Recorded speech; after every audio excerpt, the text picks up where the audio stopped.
നല്ല എഫക്റ്റീവായി പഠിക്കാൻ സമയം എങ്ങനെ ഉപയോഗിക്കാം? First, time. എങ്ങനെയാണ് നമ്മൾ പഠിക്കേണ്ടത്? രാത്രിയാണോ നല്ലത്, രാവിലെയാണോ നല്ലതെന്ന് തിരഞ്ഞെടുക്കുക.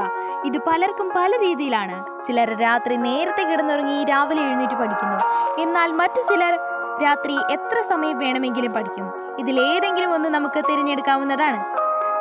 Number 2, how to study. എങ്ങനെ പഠിക്കാം? എത്ര വായിച്ചു പഠിച്ചാലും ചിലർക്ക് ഓർമ്മയിൽ നിൽക്കുകയില്ല. അപ്പോൾ അവർക്ക് ചെയ്യാവുന്ന ഏറ്റവും നല്ല മാർഗം ഒരു പേപ്പറിൽ പോയിന്റ് ബൈ പോയിന്റ് ആയി എഴുതി പഠിക്കുക. ചിലർക്ക് വായിച്ചു പഠിച്ചാൽ ഓർമ്മയിൽ നിൽക്കും എന്നിങ്ങനെയുമുണ്ട്. എഴുതി പഠിച്ചിട്ട് അത് വായിച്ചു നോക്കുക. അതിനുശേഷം അത് കാണാതെ പറയുക. അപ്പോൾ അതിനകത്തെ തെറ്റ് തിരുത്താൻ കഴിയും.